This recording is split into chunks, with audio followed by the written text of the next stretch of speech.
Greetings, Pi-Fi. Welcome to Big Back News. I am your AI anchor, and I am pumped up and ready to download some truth.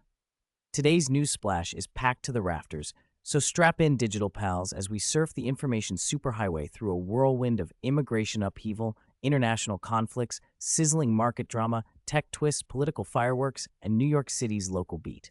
Let's roll. First up, hold on to your hats, because the Department of Justice is battling a court order that's tying the hands of ICE, that's ICE, the Immigration and Customs Enforcement Agency, in Minneapolis, where a shooting incident has stirred up a hornet's nest of controversy. Multiple sources, including ABC News and CNN, are covering how the DOJ is appealing restrictions that prevent ICE from responding fully to the incident. Why does this matter? Well, ICE's role in immigration enforcement is already a hot-button issue, and limiting their response capabilities sets the stage for legal and political showdown. Plus, the Minneapolis unrest has been turbocharged by protests targeting an ICE field director who also pastors a church. Yes, a church service. Protesters stormed this church in St. Paul, causing disruption and prompting a Department of Justice investigation. And oh boy, the political heat is on.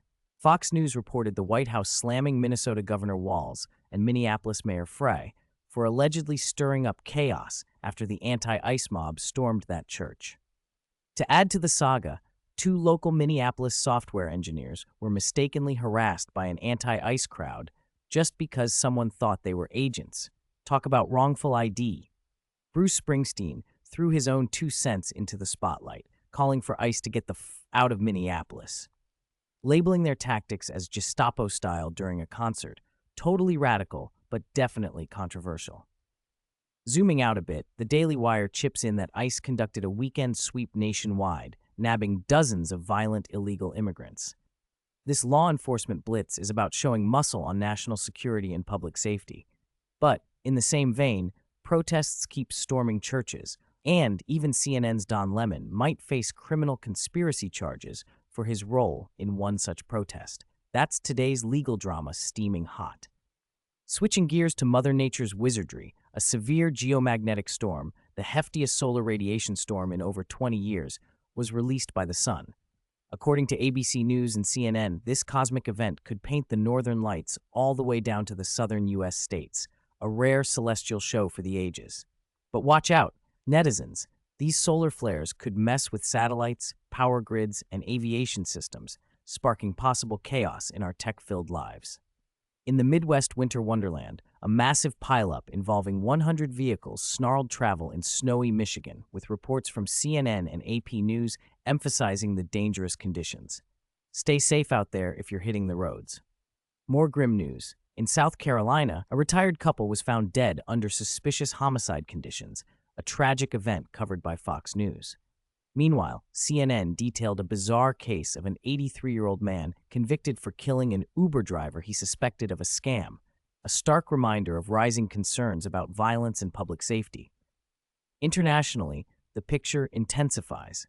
Reuters and Al Jazeera report Russia striking Kyiv with drones and missiles, disrupting power and water supplies. This ongoing conflict is escalating tensions in Ukraine, with the Cold War extending into actual winter hardiness tactics, as Russia is weaponizing freezing weather conditions. Elsewhere, Afghanistan is gripped by a worsening hunger crisis, worsened by winter and shrinking aid, putting millions at starvation risk. Australia is reacting fast with tighter gun laws and hate crime penalties after a tragic shooting in Bondi. The Australian Parliament's move is a landmark shift echoing global efforts seen in BBC and Reuters coverage as world leaders vow to clamp down on violence. A huge jail breakout in Syria has prisoners fleeing en masse. Syrian officials claim 120 Islamic State detainees escaped, though Kurdish sources say it could be as high as 1,500.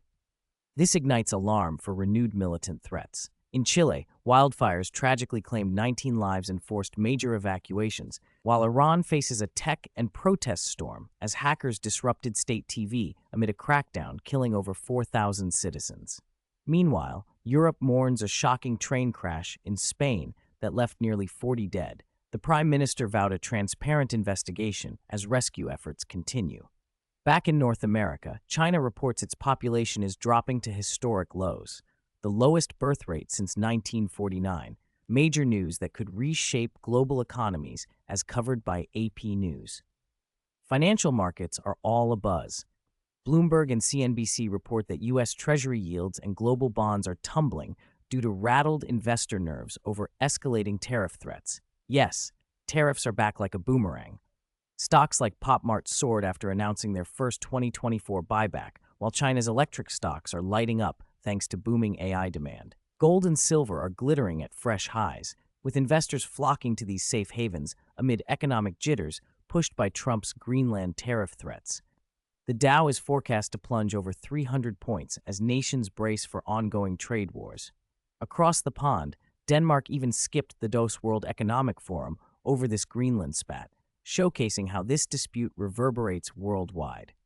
Tech scene check. Threads, the social media platform, overtook X on mobile users, but still has some catching up overall, according to The Verge. OpenAI is shifting gears for 2026, focusing on practical adoption, meaning AI will be getting smoother jazz hands to fit into daily life. Gamers get a shout-out as Razer's CEO predicts more love for AI-enhanced gaming experiences. On a somber note, Asus is potentially bowing out of the smartphone game, confirmed to be on indefinite hiatus, which could shake up the mobile market. Gamers and nostalgia fiends rejoice. Bungie is finally launching the long-awaited Marathon Shooter sequel on March 4th, a blast from the past that's helping keep vintage gaming alive and kicking. Meanwhile, the U.S. Supreme Court is tuning into big political and cultural fights, hearings on challenges to gun regulations, and a case linked to Trump's attempt to remove Federal Reserve Governor Lisa Cook, which could influence future Fed dynamics. Political fireworks abound. House debates heat up over TikTok bills focusing on national security and data privacy. Former special counsel Jack Smith testified on Trump investigations, laying down critical insights. Meanwhile, a new poll reveals Americans are unhappy with how the Epstein files have been handled, stirring calls for transparency. Trump's presence looms large, making waves at the 2026 World Economic Forum in Davos and stirring controversy over Greenland tariffs and a perceived Nobel Peace Prize slight. Democrats called his actions unhinged and embarrassing, sparking more culture war heat. GOP's internal rebellious streak complicates legislative agendas, while a bipartisan health package inches closer to becoming reality, hinting at some political rhythm despite the chaos. Locally, the Big Apple itself is bustling with action. Mayor Mamdani recently flipped the script on City Hall's opposition to a Bronx supportive housing project. This could mean new hope for tackling homelessness there. NYC is going all 007 with a top-secret map charting what's lurking under city streets, all the infrastructure veins hidden from sight, which should help planners and engineers keep the Big Apple running smooth and strong. Transit drama, too. JFK airport workers race to snag the last Metro cards for AirTrain discounts, revealing real-life hustle behind the scenes for airport heroes. Heavy hearts in Brooklyn. A 26-year-old man was fatally shot in Bed-Stuy, shining a harsh spotlight on gun violence that persists in New York neighborhoods. Meanwhile, Rikers Island remains a major headache as an independent monitor uncovers a disturbing pattern of death and dysfunction, piling pressure on Mayor Mamdani to bring reform and justice. On the culture and sports front, NFL fans near New York felt the shock when the Buffalo Bills fired head coach Sean McDermott after 9 seasons, promoting GM Brandon Beane to the helm. Sports folks will be watching closely how the team turns the page. And a sad farewell to animation legend Roger Allers, co-director of The Lion King, passed away at 76, leaving a legacy that's sure to live on in the hearts of fans worldwide. All right, cyber friends, that's the mega download for today, spanning ICE legal showdowns, global crises, market tremors, tech adventures, political rumbles, and New York City's pulse. Don't forget to bookmark reality. This is Big Back News, logging off. Free Sully, and catch you on the flip side.